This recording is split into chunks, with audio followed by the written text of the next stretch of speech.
ان الحمد للہ نحمده ونستعینه ونستغفره ونعوذ باللہ من شرور انفسنا ومن سیئات اعمالنا من يهده اللہ فلا مضل له ومن يضلل فلا هادی له واشهد ان لا الہ الا اللہ وحدہ لا شریک له واشهد ان محمدا عبده ورسوله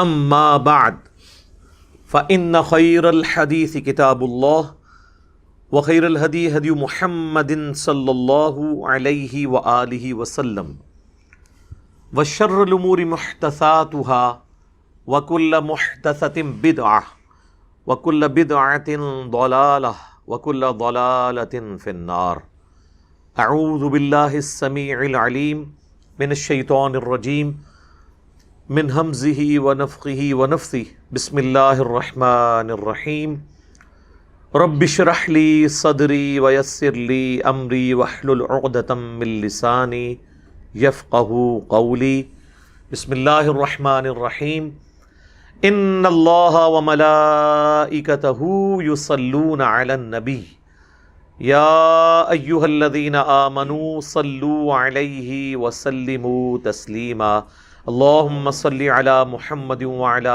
آل محمد کما صلیت علی ابراہیم وعلی آل ابراہیم انک حمید مجید اللہم بارک علی محمد وعلی آل محمد کما بارکت علی ابراہیم وعلی آل ابراہیم انک حمید مجید اللہم ربنا آتنا فی الدنیا حسنہ وفی الآخرۃ حسنۃ وقنا عذاب النار ربنا آتنا من لدنک رحمہ وہیئ لنا من امرنا رشدا لا الہ الا انت سبحانک انی کنت من الظالمین حسبنا اللہ ونعم الوکیل یا حی یا قیوم برحمتک استغیث ولا حول ولا قوة الا باللہ العلی العظیم آمین۔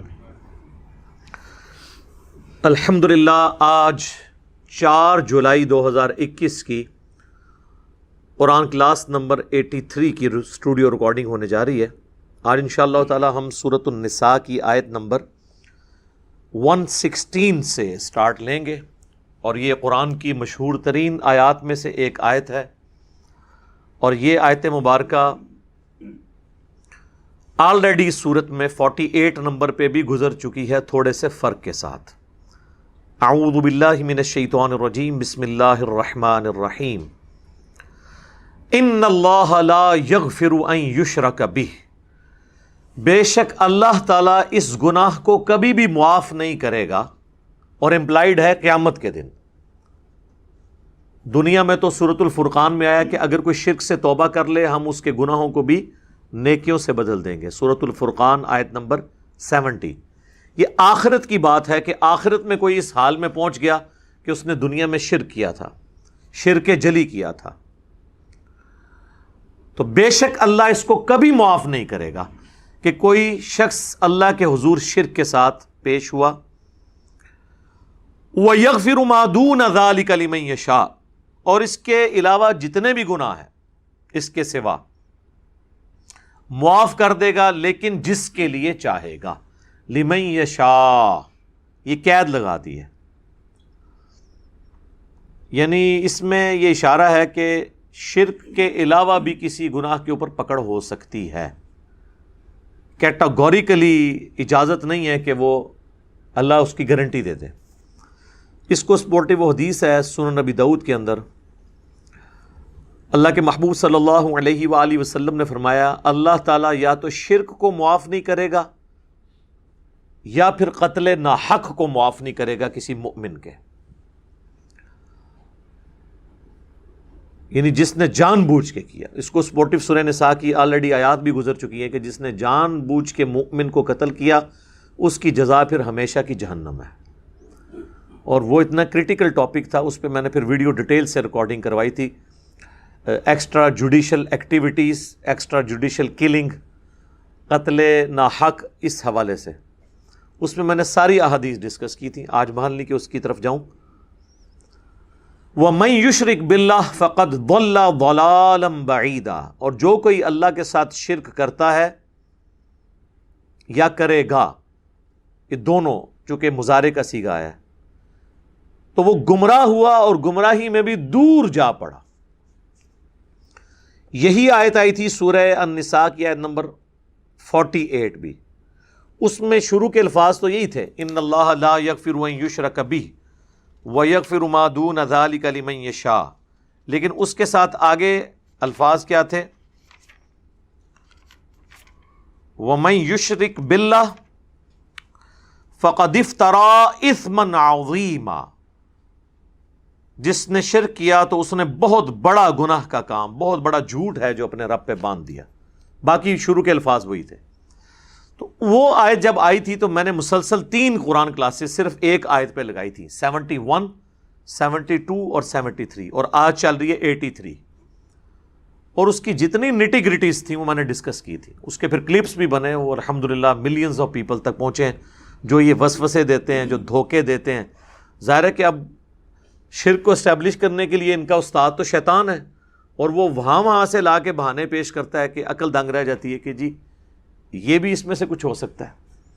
تو جتنے بہانے تھے، اشکالات، وہ میں نے اس میں ڈسکس کیے تھے. اور اس میں سے بھی جو ایک کرٹیکل پورشن تھا آلموسٹ 40 منٹ کا، توحید سے متعلق 10 اشکالات. اشکال عربی میں کہتے ہیں، جس طرح آپ اردو میں کہہ لیں چیز کا مبہم ہو جانا یا ایمبیگوٹی، پتہ نہ چلے کہ یہ ہے یہ ہے، حالانکہ وہ ہوتی واضح ہے لیکن وہ ایسا الجھاتے ہیں. اس میں مثلا میں نے یہ بھی بتایا تھا کہ وہ کہتے ہیں جی اگر غیر اللہ سے مانگنا شرک ہے تو پھر امی سے روٹی نہ مانگیں، اللہ سے مانگیں. اندازہ کریں، ایک عام آدمی سوچتے ہیں یار واقعی یہ تو اس طرح، حالانکہ پھر اس کو یہ پتہ ہی نہیں کہ قرآن میں ظاہری اسباب کو تو اللہ نے ویسے الگ کیا. وہ اللہ نے پیاس بجھانے کا ذریعہ پانی کو بنایا، بھوک مٹانے کا ذریعہ روٹی کو بنایا، اور پھر اسباب کے ساتھ اس کو جوڑا، اور اس کا قرآن میں حکم دے دیا وَتَعَاوَنُوا عَلَى الْبِرِّ وَالتَّقْوَى وَلَا تَعَاوَنُوا عَلَى الْإِثْمِ وَالْعُدْوَانِ، نیکی اور پرہیزگاری کے کاموں میں ایک دوسرے کی مدد کرو، برائی میں الگ رہو. وہاں تو مدد مانگنے کا حکم ہے، وہ تو آپ کافر سے بھی مدد مانگ سکتے ہیں. لیکن جو دعا ہے إِيَّاكَ نَعْبُدُ وَإِيَّاكَ نَسْتَعِينُ، ہم صرف تیری ہی عبادت کرتے ہیں اور تجھی سے دعا مانگتے ہیں، تجھی سے مدد مانگتے ہیں. یہ والی جو مدد ہے نا، یہ خاص اللہ کے ساتھ، اللہ نے اپنے ساتھ خاص کر لی ہے اس کو عبادت کے طور پہ. تو اس پہ چونکہ بڑی ڈیٹیل میں نے ڈسکشن کی ہے، یہاں پہ میں سکپ کر رہا ہوں. ویسے تو جب بھی توحید پہ آیات آتی ہیں تو دل تو کرتا ہے کہ 1 گھنٹہ اور لگایا جائے، اور جنہوں نے اسلام کا لبادہ اوڑھ کر مسلمانوں میں گھس کے شرک کو عام کیا ہے ان کو مزید ننگا کیا جائے. لیکن میں نے آلریڈی اس وقت اتنی تسلی کی تھی. ظاہر 3 کلاسیں ریکارڈ ہوئی ہیں تو ایک نشست میں نہیں ہوئی، 3 ہفتوں میں ہوئی ہیں، اور وہ ایک کلاس کے لیے پورے ہفتے کی ورکنگ ہوتی ہے کہ تاکہ کوئی ایک چیز بھی ایسی نہ ہو کہ جو سکپ ہو جائے. اس میں لوگ کہتے ہیں جی مختصر بات کریں. میرے بھائی جہاں پر 11ویں شریف کو ثابت کرنے کے لیے 1100 صفحوں کی کتاب لکھی جائے تو سر ہمیں 11 گھنٹے تو دیں نا کہ ہم اس کا جواب دیں. ایسے وسوسے انہوں نے چھوڑے ہوئے ہیں، ایسے ایسے چوہے چھوڑے ہوئے ہیں. تو وہ پھر میں نے ڈیٹیل سے اس پہ ڈسکشن کی تھی، آج میں اس کو سکپ کر رہا ہوں. إِن يَدْعُونَ مِن دُونِهِ إِلَّا إِنَاثًا، یہ تو نہیں پکار رہے مگر دیویوں کو، فیمیل دیویوں کو، مؤنس جو دیویاں ہیں ان کو پکار رہے ہیں. اچھا اب ان کے جو نام بھی تھے نا سارے وہ فیمیلز والے تھے، لات، منات، عزا، جو انہوں نے بتوں کی اور دیویاں جو بنائی تھی، فرشتوں کی بنائی ہوئی تھی. تو فرشتے تو نہ میل ہیں نہ فیمیل، وہ تو اس جینڈر سے ہی آزاد ہیں. تو اللہ تعالیٰ ہمارا کہ یہ عورتوں کے ناموں والی انہوں نے دیویاں جن کو یہ پکار رہے ہیں. وَإِن يَدْعُونَ إِلَّا شَيْطَانًا مُرِيدًا، شیطانًا مریدا، اور یہ تو نہیں پکار رہے مگر شیطان سرکش کو. ظاہر ہے شیطان ہی پیچھے کھڑا ہوا ہے نا. اچھا اب آپ دیکھیں یہ جو میرے سامنے ترجمہ ہے نا، پیر کرم شاہ صاحب الازہری کا ترجمہ ہے. انہوں نے اس کے ترجمے میں کر دیا ہے کہ یہ تو عبادت نہیں کر رہے مگر شیطان سرکش کی. تو عبادت ہوتا تو یہاں ہوتا یعبدون، یہ ہے یدعون. یدعو کہتے ہیں پکارنے کو، دعا پکارنا، ندا کرنا. اب ظاہر ہے کہ یہ جس فرقے سے تعلق رکھتے ہیں نا، ان کا تو کام ہی سارا پکار پہ چل رہا ہے. تو انہوں نے ترجمے بھی ایسی ڈنڈی مار دی کہ لکھ دیا عبادت تو ظاہر ہے کوئی بھی بریلوی، دیوبندی، اہل حدیث، شیعہ یہ تو نہیں کہے گا کہ میں اللہ کے سوا کسی اور کی عبادت کرتا ہوں. لیکن اگر یہاں پہ ترجمہ وہ کرتے کہ یہ تو نہیں پکار رہے مگر شیطان کو، تو اس کے دماغ میں کہیں آ سکتا تھا کہ اللہ کے سوا کسی کو نہیں پکارنا مدد کے لیے. تو کبھی اس کے دماغ میں آ سکتا تھا کہ یہ میں جو یا شیخ عبد القادر جیلانی مدد یا علی مدد کہہ رہا ہوں، یہ تو میں اللہ کے مقابلے پہ ان ہستیوں کو پکار رہا ہوں. اور ان ہستیوں نے کہیں یہ نہیں کہا. آج جیزس کرائسٹ کے نام پہ اتنا بڑا شرک کھڑا ہوا ہے پوری دنیا میں کہ یقین کریں کہ اگر حضرت عیسیٰ ابن مریم پیغمبر نہ ہوتے تو دنیا میں سب سے زیادہ انہیں کنڈیم کیا جاتا توحید کے حوالے سے. اب چونکہ ان کے پیچھے قرآن کھڑا ہے، اس لیے وہ ہمارے اس غصے سے اور ہمارے وہ جو درد جو ہمارا ہے توحید کے حوالے سے وہ بچتے ہیں کہ ہم کہتے ہیں ان کی تعلیمات نہیں ہیں. اللہ نے تو یہاں تک ان کو ڈیفینڈ کیا ہے، لقد کفر الذین قالوا ان اللہ هو المسیح ابن مریم، بے شک وہ کافر ہیں جو یہ کہہ رہے ہیں کہ اللہ ہی عیسیٰ ابن مریم ہے. وقال المسیح، جبکہ مسیح نے تو یہی کہا تھا اپنے فالوور سے، اعبدوا اللہ ربی و ربکم، عبادت کرو اس رب کی جو میرا بھی رب ہے تمہارا بھی رب ہے. انہ من یشرک باللہ، بے شک جو کوئی اللہ کے ساتھ شرک کرے گا، فقد حرم اللہ علیہ الجنہ، تو بے شک اللہ نے اس پہ جنت حرام کر دی ہے. ومأواہ النار، اور اس کا ٹھکانہ ہے جہنم. وما للظالمین من انصار، اور ایسے شخص کا قیامت والے دن کوئی مشکل کشا مددگار نہیں ہوگا. تو اللہ تعالیٰ نے جیزس کرائسٹ عیسیٰ ابن مریم کی صفائی خود قرآن میں دے دی کہ ان کے نام پہ اگرچہ انسانیت کا سب سے بڑا شرک ہوا لیکن وہ بری ہیں اس سے، ان کی یہ تعلیمات نہیں تھی. تو پھر سیدنا علی یا شیخ عبد القادر جیلانی وہ بھی بری ہیں، انہوں نے کہیں یہ تعلیمات نہیں دیں کہ انہیں پکارا جائے. ان کو تو چھوڑ دیں. یہ آپ کے دور حاضر میں ایک اتنی بڑی مثال ہے پیر نصیر الدین نصیر صاحب کی. ان کے تو قلم کی سیاہی بھی خشک نہیں ہوئی جو انہوں نے کتابیں لکھی ہیں، اعانت اور استعانت کی شرعی حیثیت، جس میں انہوں نے غیر اللہ کو مدد کے لیے پکارنے کو شرک کہا. اس کی وجہ سے سارے بریلوی علماء اور پیر حضرات ان کے مخالف ہو گئے. اور پھر انہوں نے وہ جو دعائیہ نظم کہی، سب کا داتا ہے تو، سب کو دیتا ہے تو، اور وہ سارے الفاظ جو بریلوی مکتب فکر کے اندر بزرگوں کو پکارنے کے لیے یوز ہوتے تھے، انہوں نے ایک ایک لفظ مشکل کشا، داتا، حاجت روا اپنے شعروں میں سارے وہ اللہ کے ساتھ منسوب کر کے نہ ان کی پوری برین واشنگ کی. ہمارے شعیب بھائی نے پڑھی تھی ماشاءاللہ، وہ لاکھوں لوگوں نے وہ دیکھی ہے، سب کا داتا ہے تو، سب کو دیتا ہے تو. تو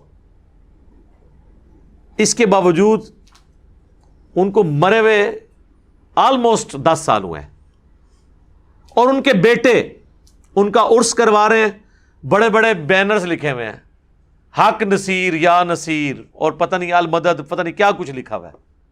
یہ تو ہم نے اپنی زندگی میں دیکھ لیا ہے. اس ماڈرن دور میں 11 سال کے اندر ان کے اپنے بیٹوں نے وہ کام شروع کر دیے ہیں جو جس کے وہ خلاف پوری زندگی بولتے رہے.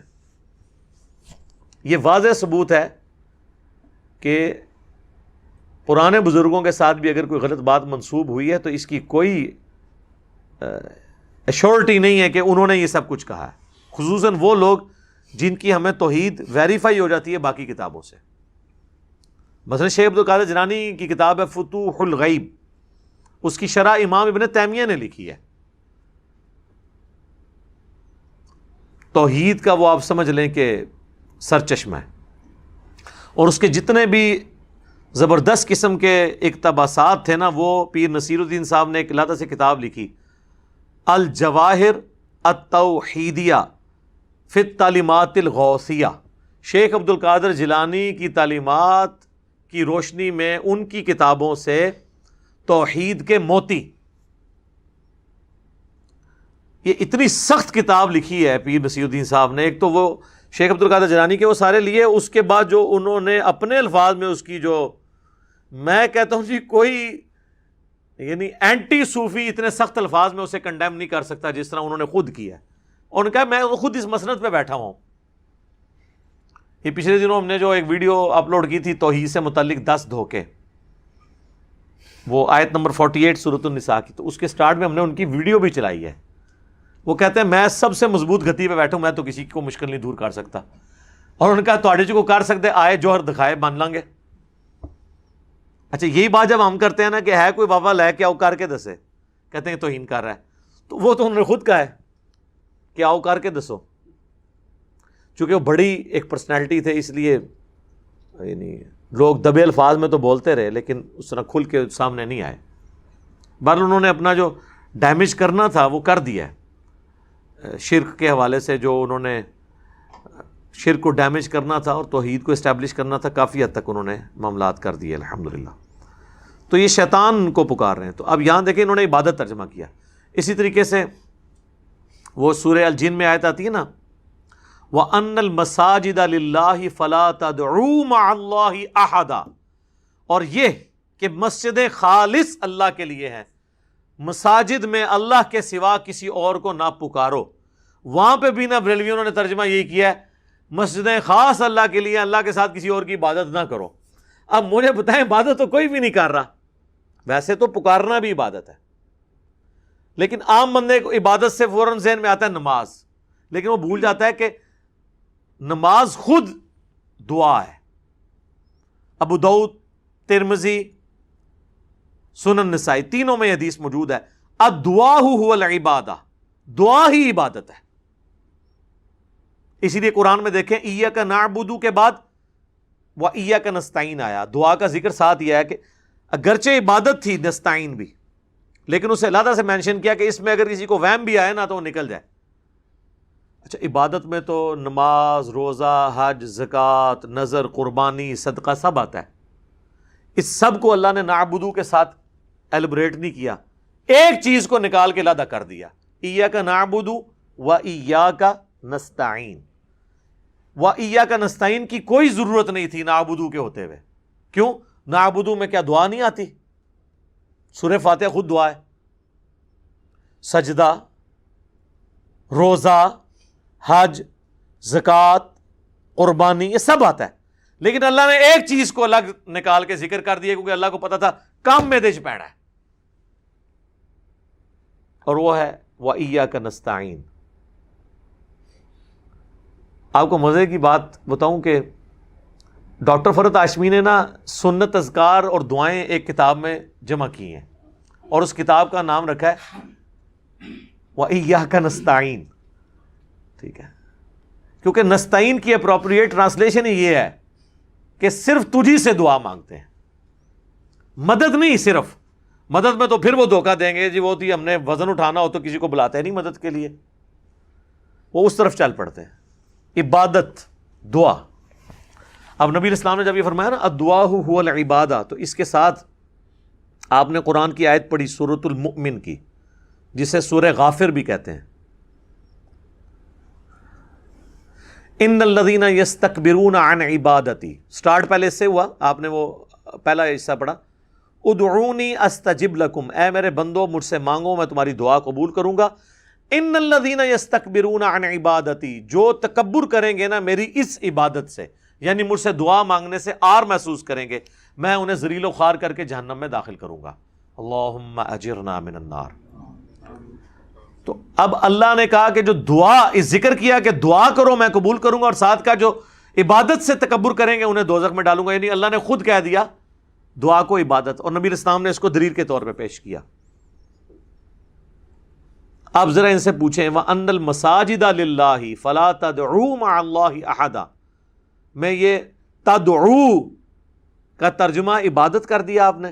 ہو سکتا ہے وہ پھر آپ کے ساتھ گیم کھیلیں کہ جی وہ عبادت اس لیے کیا کہ دعا بھی تو عبادت ہی ہوتی ہے نا, ایڈے سیدھے نہیں جے جلیبی نو زیادہ ڈنگے نے. اچھا یہ اگر آپ کی ہوتی نا منطق, تو آپ کرتے کہ آپ لکھتے کہ اللہ کے ساتھ کسی کو نہ پکارو اور بریکٹ میں یعنی کہ پکارنا ہی عبادت ہے، عبادت نہ کرو، پھر اسی تہاڈا اخلاص مان لیندے، پکڑ کے ترجمہ ہی چینج کر دیا. یعنی ہمیں عربی نہیں آتی ہے تو لفظی اردو میں مستعمل ہے. اردو میں دعا مستعمل ہے نا، پکارنا. تدعو، تعبدون، یہ لفظ تو نہیں آیا، تدعو لفظ آیا، ترجمہ کر دیا عبادت. تو پوری نیک نیتی کے ساتھ نا اسلام کے اندر بگاڑ ان لوگوں نے داخل کیا ہے، پوری ہوشیاری کے ساتھ. اور اس کے پیچھے ریزن یہ تھی کہ چونکہ صدیوں کا بگاڑ آ چکا تھا، وہ کہتے ہیں یہ تو طے ہے کہ ہم جن بابوں کے ماننے والے ہیں وہ ٹھیک تھے، اگرچہ قرآن کی تعلیمات کی روشنی میں وہ غلط ثابت ہو رہے ہیں، لیکن اب کرتے یہ ہیں کہ قرآن کو ہی کسی طریقے سے بابے کا مرید کر لیتے ہیں، بجائے خود قرآن کے مرید ہونے کے نا قرآن کو مرید کر دیں بابے کا، تاکہ دونوں پیر بھائی بن جائیں.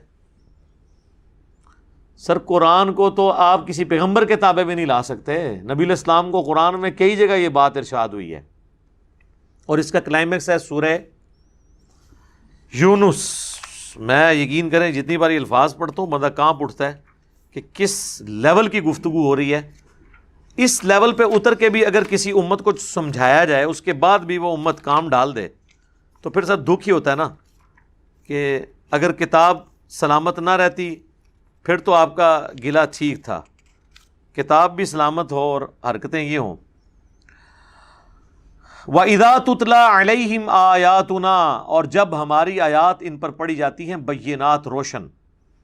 قَالَ الَّذِينَ لَا يَرْجُونَ لِقَاءَ نَأْتِ بِقُرْآنٍ غَيْرِ هَذَا أَوْ بَدِّلْهُ، تو جو لوگ قیامت کے دن ہماری ملاقات کے امیدوار نہیں ہیں نا، آنکھیں چراتے ہیں نا اکاؤنٹیبلٹی کے دن سے، تو اے نبی وہ تم سے کہتے ہیں کہ اس قرآن کو چھوڑ کے کوئی اور قرآن لے کر آؤ. یعنی اس کو تھوڑا سا ذرا، وہی بات ہے، پیار دیں، محبت دیں، وہ جو ہمارے عماد بھائی کہتے ہیں. یہ تو بڑی سخت باتیں ہیں. کوئی اور قرآن لے کر آؤ، او بدل ہو، یا اس قرآن کو بدل دو. اے نبی اس قرآن میں تو بڑے گاڑے فتوے ہیں، کوئی میٹھی میٹھی کوئی تارے جمیسا والی باتیں کرو، یہ سمجھانے کے لیے.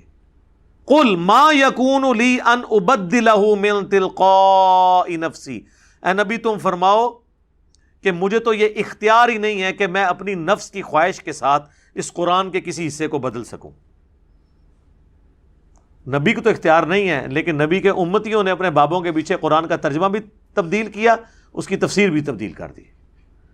اور ڈاکٹر سرار صاحب صحیح کہتے تھے کہ قرآن کی بھی تحریف ہو چکی ہوئی ہے، صرف ٹیکسٹ محفوظ ہے، قرآن میں تحریف انہوں نے کر دی ہے. جب ٹیکسٹ محفوظ ہے، ٹیکسٹ جن لوگوں تک پہنچانا ہے وہ تو جانا ہے ترجمے کی فارم میں، ترجمے میں بابا گھس گیا، اس سے جو رزلٹ نکلنا تھا نا، جس سے اس کی اصلاح ہونی تھی، وہ مولوی نے بیان کر دیا. جب تدعو کا ترجمہ عبادت کر دیا تو انہیں عبادت بھی اللہ دی کرنی ہے اور بابے نو بھی پکارنا ہے، وہ ترجمہ جو چینج ہو گیا. ان اتبع الا ما یوحى الی، میں تو اتباع کرنے والا ہوں، نہیں اتباع کرنے والا سوائے اس کے جو میری طرف وحی کیا جاتا ہے. انی اخاف ان عصیت ربی عذاب یوم عظیم، بے شک میں تو خود اس بات سے ڈرتا ہوں کہ اگر میں نے بھی اپنے رب کی نافرمانی کی تو بڑے دن کا عذاب مجھے بھی آ پکڑے گا. نبی علیہ السلام کے بارے میں قل لو شاء اللہ ما تلوتہ علیکم ولا ادراکم بہ، اے نبی تم فرماؤ کہ اگر اللہ ہی چاہتا نا تو میں کبھی قرآن تم پر تلاوت نہ کرتا، یعنی مجھ پہ نازل ہی نہ ہوتا اور نہ تمہیں اس کا ادراک کروایا جاتا. فقد لبثت فیکم عمرا، تو بے شک میں نے اپنی عمر کا کافی حصہ تم میں گزارا ہے، من قبلی، اس قرآن کے نزول سے پہلے. افلا تعقلون، کیا تمہیں عقل نہیں آتی ہے کہ میری زندگی میں تو کبھی نہ کوئی شاعری تھی، نہ اس طرح کی گفتگو تھی. یعنی ایک بندہ جو سلیس زبان میں بات کرتا ہے، اچانک وہ ردیف کافیوں میں بات کرنا شروع کر دے اور وہ کسی شاعر کے پاس بھی نہ جائے اور اتنی پرفیکشن کے ساتھ وہ گفتگو شروع کر دے، جبکہ اس کی 40 سال کی زندگی لوگوں کے سامنے ہو. تو اللہ تعالیٰ فرما رہا ہے کہ تم نبی فرماؤ کہ میری زندگی پہ غور کرو، کہیں نظر آتا ہے کہ میں نے کبھی کسی شاعر کے بعد کوئی مشقیں کی ہوئی ہوں اور میں نے یہ فن لرن کر لیا ہو، اچانک میں نے یہ سب کچھ کہنا شروع کر دیا. تو یہ اللہ نہ چاہتا تو نہ میں تم پہ تلاوت کرتا. مجھے تو خود بھی نہیں پتا میرے اوپر نازل ہوا ہے اور مجھے اللہ تعالیٰ نے چوز کر لیا. فمن اظلم ممن افترا علی اللہ کذبا، پس اس سے بڑھ کر کون ظالم ہو سکتا ہے جو اللہ پر جھوٹ باندھ دے. یعنی یہ کہا جا رہا ہے کہ بالفرض اگر میں نے اللہ پہ جھوٹ باندھا ہے نا کہ میں اللہ کا پیغمبر ہوں، تو مجھ سے بڑا پھر ظالم کوئی نہیں ہے. لیکن یہ تو کوئی نہیں ہے، تو پھر اب اصل ظالم کون ہے؟ او کذب بآیاتی، یا پھر وہ سب سے بڑا ظالم ہوگا جو یہ ماننے کے بعد یہ اللہ کا کلام ہے جھٹلا دے. انہ لا یفلح المجرمون، بے شک اللہ تعالی ایسے لوگوں کو فلاح نہیں دیتا جو مجرم لوگ ہیں. وَيَعْبُدُونَ مِن دُونِ اللَّهِ، اور وہ عبادت کرتے ہیں اللہ کی، مَا لَا يَضُرُّهُمْ وَلَا يَنْفَعُهُمْ، جو نہ ان کو نقصان دے سکتے ہیں نہ نفع. وَيَقُولُونَ، اور کہتے ہیں، هَؤُلَاءِ شُفَعَاؤُنَا عِندَ اللَّهِ، وہ کہتے ہیں یہ تو اللہ کے حضور ہمارے سفارشی ہیں.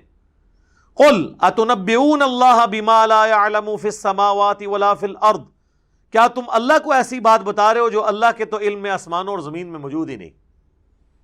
ہوئے ہوئے ہوئے، سبحانہ وتعالی عما یشرکون، پاک ہے وہ ذات سب سے بلند اونچی ہر اس چیز کے شرک سے جو اس کی طرف تم منسوب کرتے. ویسے تو یہ چھوڑنے کو دل ہی نہیں کرتا سورہ یونس، یہی چلنی شروع ہو جانی تھی آگے. یہ تو وکھرا جہاں ہے سر، یہ جہاں ہی کچھ اور ہے. تو اب اللہ تعالیٰ کس طرح کھول کھول کے چیزوں کو بیان کر رہا ہے، لیکن یہ ان کے لیے جو قرآن کو سن لیں. جو قرآن کو نہیں سنیں گے ان کے لیے کوئی ہدایت نہیں ہے. لعنہ اللہ، اللہ کی لعنت ہے ایسے لوگوں پر جو اللہ کے سوا اور ہستیوں کو پکار رہے ہیں. وقال لأتخذن من عبادک نصیبا مفروضا، اور شیطان نے تو پہلے یہ کہہ دیا تھا، اے اللہ میں تیرے بندوں میں اپنا حصہ مقرر کروں گا. یعنی بندے تو تیرے ہیں لیکن کچھ میرے بھی مرید ہو جائیں گے اس میں سے. وہ تو بہت زیادہ ہوئے ہیں. وہ تو سورہ سبا میں فاتر میں آئے گا کہ شیطان نے جو اپنا گمان تھا سچ کر دکھایا، اور اکثریت اس کی پیروکار ہو گئی سوائے چند مومنین کے. اللہ دیکھے جی، اللہ کیسا ٹروتھ لور ہے کہ اللہ نے شیطان کی بات بھی انڈورس کر دی ہے کہ جی بھائی ایک دعویٰ کیتا ہے کار دکھایا انہیں. اور ایک تو یہ کہا اس نے، اس کے بعد شیطان نے کیا کہا تھا؟ وَلَأُضِلَّنَّهُمْ، اور میں ضرور انہیں گمراہ کروں گا. وَلَأُمَنِّيَنَّهُمْ، اور میں ضرور انہیں لمبی لمبی امیدیں دلاؤں گا. کہ ابھی تو بڑی عمر پڑی ہوئی ہے، جوانی میں داڑھی رکھ کے روک لگانے کی کیا ضرورت ہے. وَلَآمُرَنَّهُمْ، اور میں انہیں حکم دوں گا اس بات کا. ظاہر ہے شیطان فزیکلی تو آگے حکم نہیں دے گا، کس نے ماننا ہے؟ یعنی وہ وسوسے دلا کے اور انسانوں کے ذریعے، اور انسان میں ان کے نمائندہ علماء سو ہیں من الجنت والناس، میں ان کو حکم دوں گا فَلْيُبَتِّكُنَّ آذَانَ الْأَنْعَامِ، تو وہ ضرور بالضرور چیریں گے کان چوپایوں کے. یعنی یہ جو شریعت کی بگڑی بھی شکل چل رہی تھی نا عرب کے اندر، کہ وہ بتوں کے نام پر کان چیر کے نا جانوروں کے چھوڑ دیتے تھے کہ یہ فلاں بت کے نام کا جانور ہے، یہ اس کی خوشنودی کے لیے ہم جو ہے نا ذبح کریں گے. یہ تو اللہ کے لیے ہونا چاہیے. تو اب اللہ نے تو خیر پھر اپنے لیے تو کہہ دیا کہ جو ابو داؤد ترمذی میں حدیث ہے کہ جو نبی اسلام نے فرمایا، سیدنا علی کہتے ہیں کہ کوئی بھی ایسا جانور اس کی قربانی نہیں لگے گی جس کا کان کٹا ہوا ہو، سینگ ٹوٹا ہوا ہو، لاغر ہو، لنگڑا ہو. تو اس کے پیچھے یہ بھی ریزن سی، حالانکہ اب کان کسی کا کٹا ہوا ہے تو بیسیکلی مشرکین کی بھی ایک مشابہت ہوتی تھی، وہ چیز منع کر دی گئی. وَلَآمُرَنَّهُمْ فَلَيُغَيِّرُنَّ خَلْقَ اللَّهِ. اب یہ جو سورہ نساء کا آیت نمبر 119 کا یہ پورشن ہے نا، اور میں ضرور بالضرور انہیں اس بات کا حکم دوں گا، پس وہ ضرور بدل دیں گے تیری بنائی ہوئی خلقت کو. یعنی جو تیری نیچر ہے نا اس کو ٹیمپر کر دیں گے. اب یہ نیچر ٹیمپر کرنا، یعنی ایک جانور سینگوں والا ہے، آپ نے اس کے سینگ توڑ دیے، نیچر ٹیمپر کر دی. اس کی کان تھے کاٹ دیے، نیچر ٹیمپر کر دی. یعنی جس چیز پہ قدرت نے اس کو بنایا تھا اس کو آپ نے توڑ دیا، اس رول کو توڑ دیا. یہ تمام کام جن میں آپ نیچر کی مخالفت کرتے ہیں وہ چیزیں شیطانی اعمال ہیں۔ اب اس میں کئی ایک اعمال آتے ہیں، مثال کے طور پر صحیح مسلم میں حدیث ہے 10 چیزیں فطرت سے ہیں، ان میں ایک ہے داڑیاں بڑھانا۔ اب داڑھی مڈانا بھی فطرت کو بدلنا ہے، کیونکہ مرد کو اللہ نے داڑھی دی ہے اور عورت کو داڑھی نہیں دی۔ تو اب داڑھی کا مرد کے چہرے پر اگنا یہ اس کی فطرت ہے، نیچر ہے جس پہ اس نے اللہ نے اس کو پیدا کیا ہے۔ ایٹ لیسٹ اتنی داڑھی رکھنا جسے عرف عام میں داڑھی کہا جائے، یعنی آپ سمجھ لیں آدھا انچ، جس سے چہرے کی کھال چھپ جائے۔ یہ مرد کے لیے فرض ہے، مٹھی رکھے سنت ہے، افضل ہے، لیکن کم از کم اتنی داڑھی رکھنا ضروری ہے تاکہ وہ مخالفت کرے اس چیز کی جو اللہ تبارک و تعالیٰ نے جس چیز کو شیطانی کام کہا ہے، کہ شیطان نے کہا تھا میں خلقت کے بگاڑنے کے اوپر ان کو لگا دوں گا۔ اس کو سپورٹیو حدیث ہے بخاری اور مسلم دونوں کی کہ نبی علیہ السلام نے ان مردوں پر لعنت فرمائی جو عورتوں کی مشابہت اختیار کریں، ان عورتوں پر جو مردوں کی مشابہت کریں ان پر بھی لعنت فرمائی۔ آپ کو کئی مرد نظر آئیں گے وہ اپنے کانوں میں بالیاں ڈال کے پھرتے ہیں، اچھا وہ یہ سمجھ رہے ہوتے ہیں ہم بڑے ڈومیننٹ ہیں۔ کوئی بھی سلجھا ہوا انسان ایسے بندے کو دیکھ کے کوئی امپریس تو نہیں ہوتا۔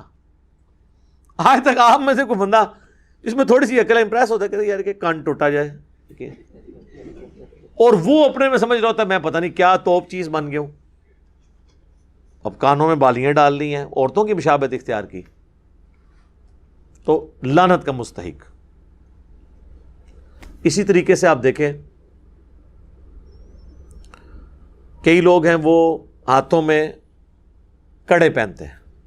اب ہاتھ میں کڑا پہننا اور زیورت کی ایک قسم کی ایک ریزمبلنس اختیار کرنا، ہم تو یقین کریں ہم نے تو وہ کبھی چین والی گھڑی نہیں پہنی اسی ڈر سے کہ یار میں اس میں فتویٰ نہیں لگاتا کیونکہ اس میں تو گھڑی آ جاتی ہے، لیکن بہرحال پھر بھی شروع میں تو احمد بریلوی صاحب تو وہ کہتے تھے یہ عورتوں کی مشابہت ہے، چین والی گھڑی وہ نہیں پہنتے تھے، اس کو مشابہت سمجھتے ہوئے کہ زیور کے قریب ہے، میٹل تو ہے نا، لیکن گھڑی کی وجہ سے اس کے اوپر سے وہ حکم اتر جاتا ہے۔ ظاہر ہے وہ چوڑی یا اس میں آپ کا کڑا اس میں تو نہیں، اس کیٹیگری میں فال نہیں کرتا۔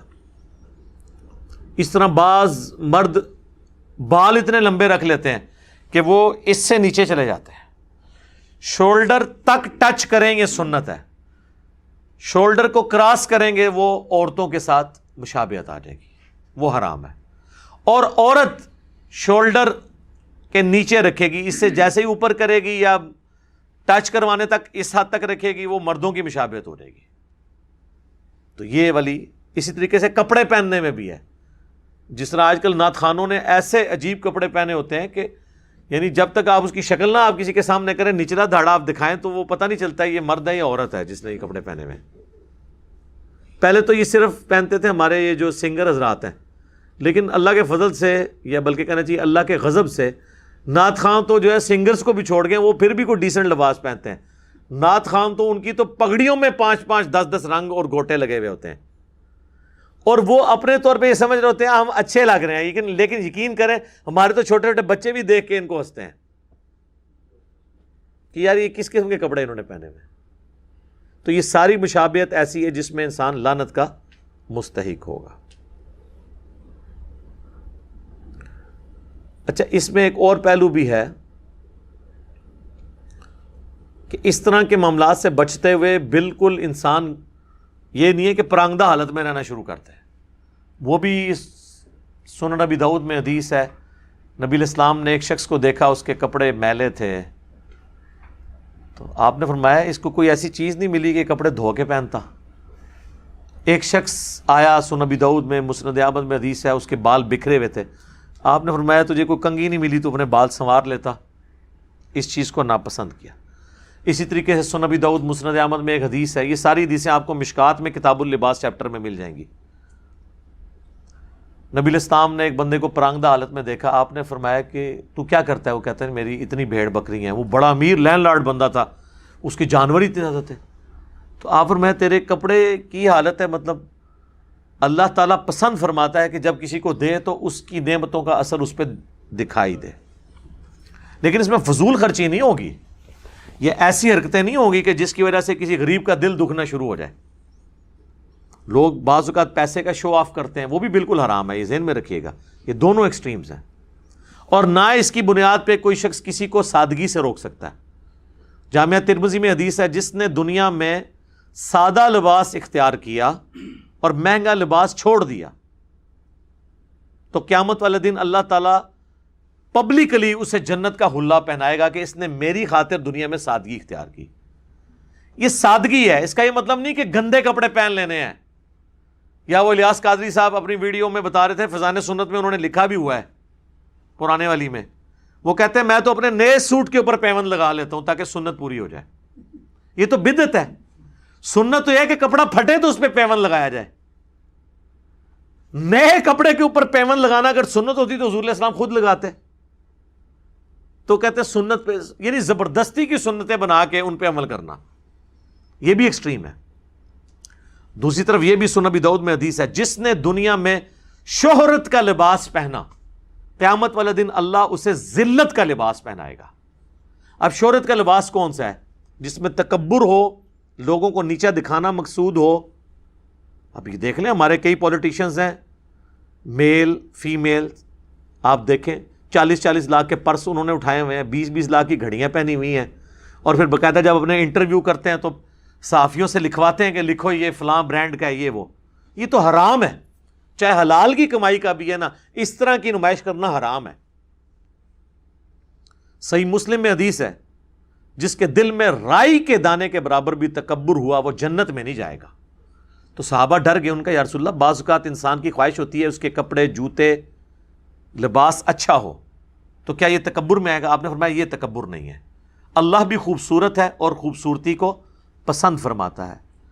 تکبر یہ نہیں کہ تم اچھا لباس پہنو یا اچھے دکھو، بلکہ تکبر یہ ہے کہ تم حق بات سے روگردانی کرو، عناد کرو اور دوسروں کو حقیر جانو۔ یعنی کس شخص کو پتہ چل گیا کہ قرآن میں یہ لکھا ہے اور اب اس کو نہیں مان رہا، چاہے وہ یہ کہہ رہا ہے کہ جی میرے بزرگ یہ کہتے تھے میں یہ کیوں مانوں، اس کا مطلب ان کو مجھ سے بہتر آتا ہوگا، یہ تکبر ہے۔ ایک بندے کو پتہ چل گیا بخاری مسلم میں نماز کا طریقہ یہ لکھا ہے، اب وہ اتنی اکڑ میں آیا کہ وہ بجائے اس سنت پہ عمل کرنے کے معاشرے کے ڈر سے سنت کو چھوڑ رہا ہے، تو اس کے اندر تکبر ہے، کیونکہ وہ اللہ کے سامنے اکڑ رہا ہے۔ عاجزی اللہ کے سامنے کرنی تھی، وہ کی ہوئی ہے عوام کے سامنے، کہ عوام کے ڈر سے نماز نہیں پڑھا رفع الیدین کے ساتھ۔ عوام کے سامنے تو کوئی آپ نے عاجزی نہیں کرنی ہوتی، عاجزی تو اللہ کے لیے، عوام کے لیے صرف یہ کہ عوام کے سامنے آپ نے کوئی ایسی حرکت نہیں کرنی کہ ان کو آپ ذلیل کریں۔ آپ نے اچھا لباس پہننا ہے پہنے، لیکن اس کی بنیاد پہ کسی کی غربت کا مذاق نہ اڑائیں، جو ہے نا کہ دوسروں کو حقیر جاننا۔ اور دیکھیں اللہ نے کیسا غرور توڑا ہے ہمارا۔ نماز میں صحیح بخاری میں حدیث ہے، نبی علیہ السلام یعنی صفوں کو سیدھا کرواتے تھے تو پاؤں سے پاؤں کو ملا دیتے تھے فزیکلی، یلزقو کے الفاظ ہیں، فزیکلی ملاتے تھے۔ اور اس چیز کا آپ کو ادھر تو اتنا احساس شاید نہ ہو، آپ کبھی حج اور عمرے کے لیے جائیں اور کوئی آپ کے ساتھ حبشی پاؤں ملا کے کھڑا ہو جائے نا، تو آپ جب رکوع میں جائیں گے تو آپ کو بڑا عجیب فیل ہو رہا ہوگا۔ ظاہر ہے جو ایک بالکل کالا سیاہ پاؤں بندے کو بعض اوقات دل میں تھوڑا سا فیل ہوتی ہے چیز۔ تو اللہ نے یہ غرور توڑا ہے کہ امیر ہو غریب ہو، گورا ہو کالا ہو، وہ اپنے جسم کے ساتھ جسم، پاؤں کے ساتھ پاؤں ملائیں گے تاکہ ان کی یہ بیچ میں تکبر ٹوٹ جائے کہ اللہ کے سامنے اس بنیاد کے اوپر کوئی فرق نہیں ہے۔ وہ مسند احمد میں حدیث ہے، تم سب آدم کی اولاد ہو، آدم کو اللہ نے مٹی سے پیدا کیا تھا، کسی کالے کو گورے پر، کسی سرخ کو سیاہ پر، کسی سیاہ کو سرخ کے اوپر، کسی گورے کو کالے پر، کسی کالے کو گورے پر، کوئی فوقیت نہیں مگر تقوی کی بنیاد پہ، جو سورۃ الحجرات میں ہے، ان اکرمکم عند اللہ اتقاکم، بے شک اللہ کے نزدیک عزت والا وہ ہے جو تم میں تقوی والا ہے۔ تو اللہ تعالیٰ کو اس سے پرواہ نہیں، اس کو ہونی بھی نہیں چاہیے۔ اس نے تو خود سورہ حجرات کی اس آیت کا آغاز اس سے ہوتا ہے نا کہ اللہ تعالیٰ نے تمہیں قبیلوں میں اور خاندانوں میں بانٹ دیا لتعارفوا، تاکہ تمہاری پہچان ہو۔ ان اکرمکم عند اللہ اتقاکم، تقوی کا معیار یہ نہیں ہے کہ کوئی کس خاندان میں پیدا ہوا ہے، بے شک اللہ کے نزدیک عزت والا وہ ہے جو تقوی والا ہے۔ اللہ کے حضور یہ نہیں ہے کہ کسی کا رنگ کیا ہے۔ تو عاجزی اور اسی طریقے سے نمائش، ان کے درمیان بیلنس آپ نے رکھنا ہے۔ باقی شہرت کے لباس سے جس حد تک بچ سکتے ہیں وہ بچیں۔ اس میں ایک اور حدیث ہے جس کو اکثر لوگ پوچھتے ہیں، جی سنن ابی داؤد میں ایک حدیث ہے، جس نے جس قوم کی مشابہت کی وہ قیامت والے دن انہی میں شمار ہوگا۔ اور یہ حدیث بیان کر کے فوراً وہ کہتے ہیں جو پینٹ شرٹ پہنے گا وہ گوروں کے ساتھ اٹھایا جائے گا، وہ یہ اس کی تشریح کر رہے ہوتے ہیں۔ اچھا، وہ ان سے یہ پوچھے کہ مولانا یہ اپنی جیب میں جو سمارٹ فون ہے ذرا یہ نکالیں، یہ کون سے غوث قطب ابدال نے بنایا ہوا ہے؟ یہ اس میں آپ کی گوروں کی مشابہت نہیں ہو رہی ہے؟ جس گاڑی میں آپ بیٹھتے ہیں اس میں گوروں کی مشابہت نہیں ہو رہی؟ آپ کے گھر میں جو جتنے انسٹرومنٹس لگے ہوئے ہیں، کسی رحمۃ اللہ علیہ نے، اللہ کی توفیق کسی کو نہیں ہوئی کوئی اس طرح کی چیز بنا سکے، تو آپ کی مشابہت پینٹ شرٹ میں کیوں گھس گئی ہے؟ وہ مشابہت وہ ہے جو کسی کی مذہبی ایکٹیویٹی میں مشابہت ہو۔ مثلا کوئی ماتھے پہ سندور لگا لیتا ہے، سکھوں والا کڑا پہن لیتا ہے، گلے میں سلیب لٹکا لیتا ہے، ٹائی نہیں، ٹائی سلیب میں نہیں آتی۔ ٹائی تو ہندو بھی باندھتے ہیں، مسلمان بھی باندھتے ہیں، سکھ بھی باندھتے ہیں، عیسائی بھی باندھتے ہیں۔ اگر یہ مذہبی نشان ہوتا تو ویٹیکن سٹی کے پاپ نے بھی ٹائی لگائی ہوتی، اس نے سلیب لٹکائی ہوئی ہوتی ہے۔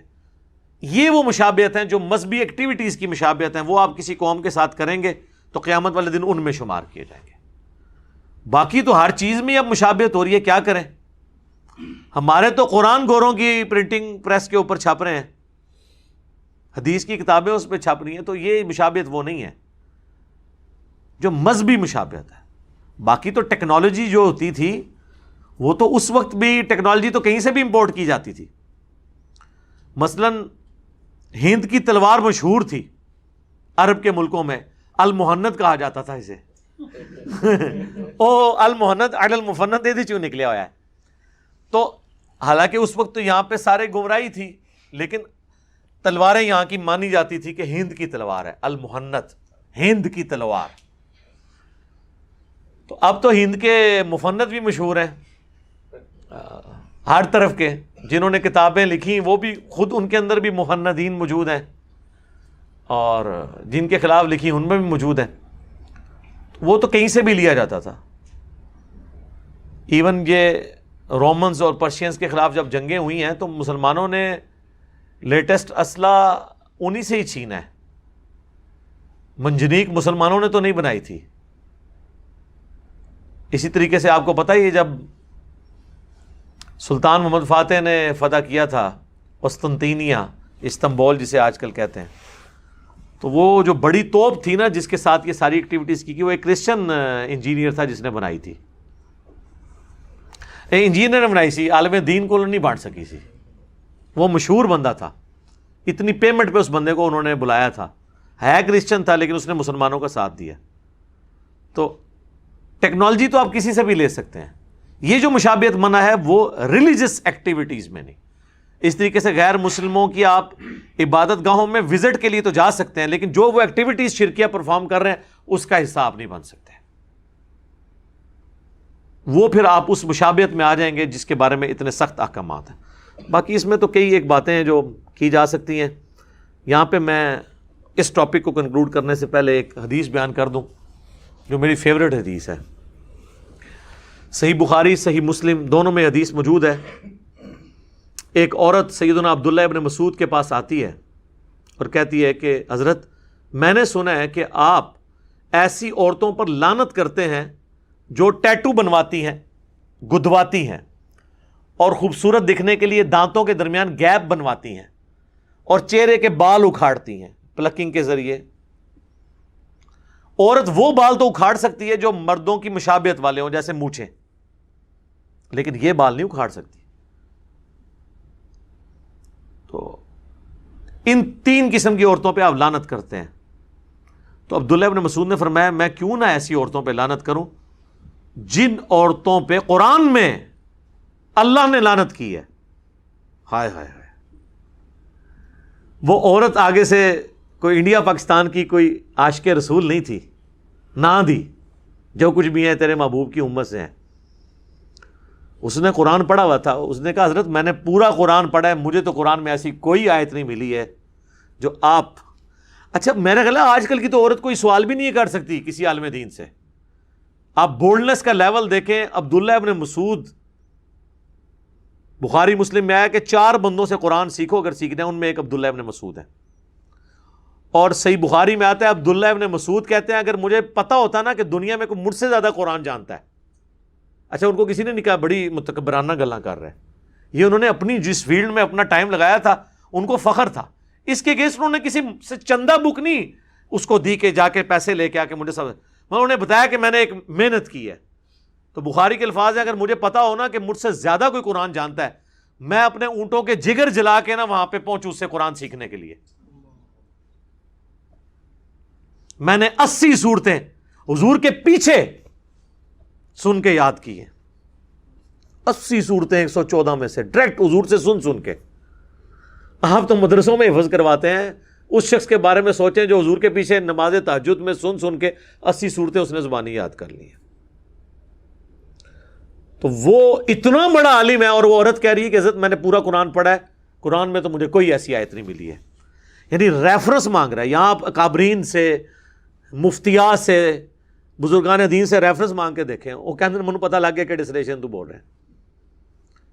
تو عبداللہ ابن مسعود نے فرمایا کہ کیا تم نے قرآن میں یہ نہیں پڑھا سورۃ الحشر کی آیت وما آتاکم الرسول فخذوہ وما نہاکم عنہ فانتہوا، جو رسول اللہ تمہیں دیں وہ تم لے لو اور جس سے منع فرما دیں اس سے رک جاؤ. تو رسول اللہ نے ہی لعنت فرمائی ہے ایسی عورتوں پہ جو ٹیٹو بنواتی ہیں، گدواتی ہیں جسم میں، یا دانتوں میں گیپ بنواتی ہیں. یہ اللہ کی خلقت کو تبدیل کرتی ہیں. اچھا اس میں الفاظ یہ ہیں کہ اللہ کی بنائی ہوئی خلقت کو بدلتی. اب کسی کے دانت ٹیڑھے ہیں نا وہ سیدھے کروا سکتا ہے، وہ خلقت کو بدلنا نہیں ہے، یہ ذہن میں رکھیے گا. وہ تو اس کی ڈیمیج خلقت ہے. اسی طریقے سے جن چیزوں میں حکم ہے خلقت کو بدلنے کا، وہاں پہ خلقت کو بدلنا ہی فطرت ہے. مثلا بخاری مسلم میں حدیث ہے 5 چیزیں فطرت سے ہیں: مونچھیں پست کرنا، ختنہ کروانا، بغلوں کے بال صاف کرنا یا اکھیڑنا، زیر ناف بال صاف کرنا. یہ ساری کی ساری چیزیں کیا ہیں؟ خلقت ہے. حالانکہ خلقت کو بدلا جا رہا ہے. اب جب کسی کا ختنہ ہوتا ہے تو وہ نیچرل جو پیدا ہوا ہے اس سے تو وہ ہٹا کے کر رہے ہیں. اور ناخن کاٹنا، 5 چیزیں: مونچھیں، بغلوں کے بال، زیر ناف 3، چوتھی چیز ختنہ، اور 5ویں چیز ناخن کاٹنا. اب ناخن تو خلقت میں اگ رہے ہیں لیکن اس کو کاٹنا جو ہے فطرت ہے. یہ اللہ نے کاٹنے کو فطرت بنا دی ہے. اور وہ صحیح مسلم میں حدیث ہے، انس ابن مالک کہتے ہیں نبی علیہ السلام نے ہمیں حکم دیا کہ ہم 40 دن کے اندر ایک دفعہ ضرور اپنے ناخن کاٹیں گے اور زیر ناف بال اور بغلوں کے بال صاف کریں گے، کم از کم 40 دن، اس سے لمبا گیپ نہ آئے. تو وہ عبداللہ ابن مسعود کہتے ہیں کہ نبی علیہ السلام نے خلقت بدلنے والی عورتیں جو 3 طریقے سے خلقت بدلتی ہیں، ٹیٹو بنوا کے، دانتوں میں گیپ بنوا کے، یا چہرے کے بال اکھاڑ کے، یا پلکنگ کر کے، یا آئی بروز بنا کے. آپ یہ آج کے ماڈرن دور میں، تو جب رسول اللہ نے لعنت فرمائی تو گویا اللہ ہی نے فرمائی، کیونکہ اللہ نے حکم دیا جو رسول اللہ دیں وہ لے لو، جس سے منع کریں رک جاؤ. تو اس حدیث سے یہ بھی پتہ چلا کہ صحابہ کرام آیات کو جنرلائز بھی کر لیتے تھے. حالانکہ یہ آیت مبارکہ مال غنیمت کے بارے میں ہے کہ جو مال غنیمت میں حضور دیں لے لو، جس سے روک دیں رک جاؤ. یعنی تمہیں دینے سے روک دیا، کسی اور کو دے دیا تو تم اب گلہ نہ کرو کہ میں تو سینئر مسلمان ہوں. حضور تو سینئرز کو دیتے ہی کام تھے، ٹھیک ہے. لہٰذا ہم بھی کسی سینئر اسٹوڈنٹ کو ڈانٹ دیں نا تو یہ سمجھے کہ مجھے آنر دی جا رہی ہے. یہ نیچرل چیز ہوتی ہے. اور جو نیو کمرز تھے ان کو، جناب صحیح مسلم میں آتا ہے ابو سفیان کو 100 اونٹ دے دیے تھے حضور نے غزوہ حنین کے موقع پر. 100 اونٹ آج کی بھی آپ کیلکولیشن کریں 2.5-3 کروڑ روپے بنتا ہے. تو انصاری صحابہ نے کہا ابھی تو ہماری تلواروں سے قریش مکہ کا خون ٹپک رہا ہے اور اس شخص پہ اپنے قبیلے کی محبت غالب آ گئی ہے. اب یہ کلمات کفر تھے رسول اللہ کے بارے میں بولنا. جب آپ نے پیغمبر مانا ہے تو پھر کوئی گلہ شکوہ نہیں. اب حضور کو اللہ تعالیٰ نے وحی کے ذریعے بتا دیا کہ آپ کے چند ساتھیوں نے آپ کے بارے میں یہ گستاخانہ الفاظ استعمال کیے ہیں. اچھا وسوسے کی حد تک تو ٹھیک تھے, زبان پہ نہیں لانے چاہیے تھے, جا کے حضور سے پوچھ لیتے کہ پوری زندگی قربانی ہم دیتے رہے, اور جن لوگوں کا خون ہماری تلواروں سے ابھی بھی ٹپک رہا ہے انہوں نے عین موقع پہ اسلام قبول کر لیا ہے, اور جب مال غنیمت ہے تو انہی کو دے دیا ہے. حالانکہ حضور نے تالیف قلب کے لیے دیا تھا تاکہ ان کو اسلام میں پکا کریں. تو نبی علیہ السلام نے بلا کے کہا تم نے یوں بات کی ہے؟ انہوں نے کہا یا رسول اللہ کی ہے. تو آپ نے فرمایا کیا تم اس پہ راضی نہیں ہو یہ دنیا کا مال لے جائیں اور تم اللہ کے نبی کو لے جاؤ؟ پھر آپ فرمایا میرا جینا مرنا انصار کے ساتھ ہے, پوری دنیا ایک گھاٹی میں چلے اور انصار دوسری گھاٹی میں انصار کے ساتھ چلوں گا. تو انہوں نے کہا اللہ کے رسول ہم آپ پہ راضی ہیں, ہمیں آپ چاہیے. پھر انہوں نے کہا یا رسول اللہ آپ ہمیں معاف کر دیں, ہمارا عذر قبول کر لیں, ہم نے آپ کے بارے میں اس طرح کا جملہ بول دیا. آپ فرمایا اللہ اور اس کا رسول تمہارا عذر قبول کرتے ہیں. یہ ہوتے 295C لگوا دیتے. یہ کہتے ہیں کہ جب ایک دفعہ گستاخی ہو جائے نا تو اسے قتل ضرور کیا جائے گا, اس کی توبہ وہ قتل ہی ہوگی. ان کے تحت وہ سارے صحابہ انصار مدینہ قتل ہونے چاہیے تھے جنہوں نے یہ بات کر دی تھی, کیونکہ عذر. پھر وہ اگلا بہانہ کریں گے نہیں حضور خود تو معاف کر سکتے تھے, ہم نہیں معاف کریں گے. بلکہ اگلے دن ایک مولوی کا میں سن رہا, وہ تو کہہ رہا تھا ہاں اللہ کے حضور معافی ہو جائے گی لیکن ہم نہیں معاف کریں گے. واہ واہ تہاڈا ایڈو سٹیٹس ہے, گلاں سنو انہاں دیاں. آگے وہ عورت کہنے لگی عبداللہ ابن مسعود کو, اب ساری باتیں ختم ہو گئی. اس نے کہا جی ہم نے تو سنا آپ کی بیوی بھی یہ تینوں کام کرتی ہے. یعنی کوئی کلپ چڑھا ہوگا ان کی بیوی کے بارے میں اس زمانے میں, یہاں پہ بھی لوگ ایک دوسرے کے خلاف کلپ چڑھا دیتے ہیں. تو عبداللہ ابن مسعود نے کہا اندر جاؤ میری بیوی کو دیکھ لو. وہ اندر گئی, شرمندہ ہو کے باہر نکلی. ان کا کہ آپ کی بیوی میں ایسی کوئی چیز نہیں ہے, نہ وہ ٹیٹو بنواتی ہے, نہ یہ اور نہ پلکنگ. تو آپ نے فرمایا کہ سن لیں اگر وہ یہ کام کرتی ہوتی پھر ابن مسعود کی بیوی نہ ہوتی, کہ اللہ کے نبی کی نافرمان ہو اور وہ میری بیوی ہو, یہ ہو ہی نہیں سکتا. ٹھیک ہے. اچھا اس حدیث میں کتنے لیسنز ہیں یار, اس حدیث پہ 1 گھنٹہ گفتگو ہو سکتی ہے. کیا کچھ نہیں مل رہا ہے اس حدیث سے کہ صحابہ کرام احادیث کو جنرلائز کر کے, آیات کو جنرلائز کر کے گاڈ اورینٹڈ ہوتے تھے, اس میں سے وہ رزلٹ نکالتے تھے. اسی لیے میں نے اسی سے رزلٹ نکالا تھا نا کہ یہ جو علماء اسلام نے, تمام مکاتب فکر کے لوگوں نے سورۃ البقرہ کی یہ جو آیت ہے وَلَا تُلْقُوا بِأَيْدِيكُمْ إِلَى التَّهْلُكَةِ, اپنے ہاتھوں سے اپنے آپ کو مت قتل کرو, ہلاکت میں مت ڈالو. اس کے تحت سگریٹ کو انہوں نے حرام قرار دیا ہے یا مکروہ تحریمی قرار دیا یا گناہ قرار دیا, وہ بالکل درست ہے, کیونکہ سگریٹ پینا بھی اپنے آپ کو اپنے ہاتھوں سے ہلاک کرنا ہے, سلو پوائزننگ ہے. حالانکہ یہ آیت تھی مال اللہ کی راہ میں انفاق کرنے کے بارے میں. اللہ نے فرمایا جو اللہ کی راہ میں پیسہ خرچ نہیں کرتا گویا وہ اپنے ہاتھوں سے اپنے آپ کو ہلاک کر رہا ہے. اچھا دیکھیں, پیسہ نہیں خرچ کر رہا اور اس کی اللہ نے انٹرپریٹیشن کیا کی ہے کہ جو اللہ کی راہ میں مال نہیں خرچ کرتا وہ اپنے ہاتھوں سے اپنے آپ کو قتل کر رہا ہے. کیسے قتل کر رہا ہے؟ صحیح بات ہوئی ہے, قتل اس لیے کر رہا ہے کہ ہمیشہ کی زندگی وہ مال اللہ کی راہ میں دے کے وہ لے سکتا تھا, آخرت کی زندگی وہ نہیں کما رہا, گویا کہ وہ اپنے کو قتل کر رہا ہے. اور میں اکثر کہتا ہوں کہ دنیا میں سب سے آسان جنت امیر آدمی کما سکتا ہے, پیسہ خرچ کر کے. یار غریب کو تو تہجد کے لیے اٹھنا پڑے گا نا, اس کو تو ایفرٹ پٹ کرنی پڑے گی روزے رکھنے کی, تو تب نیکیاں کمائے گا. امیر آدمی نے بس ایک نیت کرنی ہے, اپنے مال میں سے اللہ کو دے دینا ہے. حضرت عثمان غنی نے کتنے کافر مار کے جنت کمائی ہے, بلکہ غزوہ احد میں تو آپ کو پتا ہے میدان جنگ سے بھی چلے گئے, سورہ آل عمران میں اللہ نے معاف بھی کر دیا. حضرت عثمان کی 3 دفعہ جو جنت پکی ہوئی ہے, نہ تو نفلیں پڑھنے پہ, نہ میدان جنگ میں کوئی کارنامہ دکھانے کے اوپر, مال خرچ کرنے پہ. ایک دفعہ ترمذی میں ڈیٹیل موجود ہے, ایک دفعہ جو ہے وہ مسجد نبوی کی توسیع کے لیے زمین خیرات کر دی اللہ کی راہ میں, مسلمانوں کے لیے کنواں کھدوا دیا میٹھے پانی کا, اور غزوہ تبوک کے موقع پر کافی اونٹ اور ساز و سامان جو ہے وہ لدے ہوئے دیے. اور ادھر ہی حضور نے فرمایا تھا کہ عثمان جنتی ہے, آج کے بعد جو مرضی کرے. یعنی آج کے بعد جو مرضی کر لے, اس نے اتنی بڑی نیکیاں کر لی ہیں کہ وہ نیکیاں اس کے غلطیوں پہ وہ جتنی بھی کر لے وہ بھاری رہیں گی. تو تینوں دفعہ مال کمانے سے، تو مال میں صرف ایک کام کرنے کی ضرورت ہے، وہ یہ ہے کہ اللہ کی راہ میں خرچ کرنے کے بعد آپ کسی کو بتائیں نا.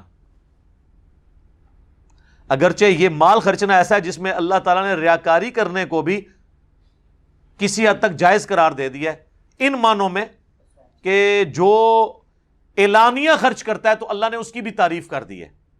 قرآن میں جگہ جگہ ہے نا، اللہ کی راہ میں وہ چھپ کے بھی اور اعلانیہ بھی خرچ کرتے ہیں. باقی چیزوں میں ہے نا کہ اگر آپ میں اعلانیہ روزہ، میں آج روزے سے ہوں تو روزہ ضائع ہو سکتا ہے، لیکن مال کے بارے میں ہے کہ بعض اوقات ترغیب دلانے کے لیے کہتا ہے یار میں نے بھی اللہ کی راہ میں اتنا دیا، یار تو بھی ہمت کر، تو اللہ تعالیٰ کہتا ہے اس کا مال بھی میں ضائع نہیں کروں گا. اعلانیہ اور چھپا کے دونوں طریقے سے. تو اللہ کی راہ میں خرچ کر کے انسان بڑی آسانی کے ساتھ جنت کما سکتا ہے، کوئی بڑی ایفرٹ پٹ کرنے کی ضرورت نہیں ہے. میں اکثر یہ امیر لوگوں کے بارے میں سوچتا ہوں، یہ جس طرح ہمارے پراپرٹی ڈیلرز ہیں بڑے بڑے، ان کے اربوں کے ایسٹس نکلتے ہیں، وہ یار 1,00,000 روپیہ وہ روز کا بھی خرچ کریں نا، 25 سے 30 سال 1 ارب ختم کرنے میں چاہیے. دنیا کا کون انسان ہوگا جو 1,00,000 روپیہ روزانہ کا خرچ کرے؟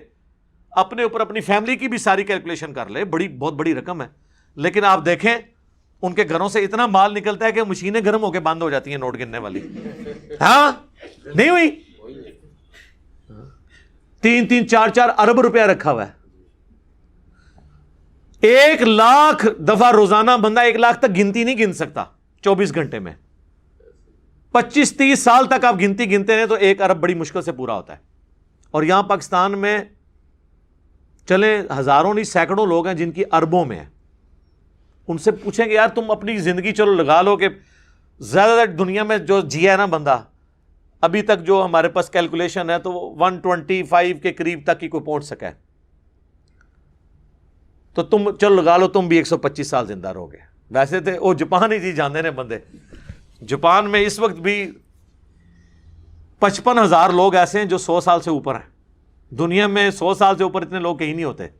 ان کا لیونگ سٹائل سادہ ہے سب کچھ.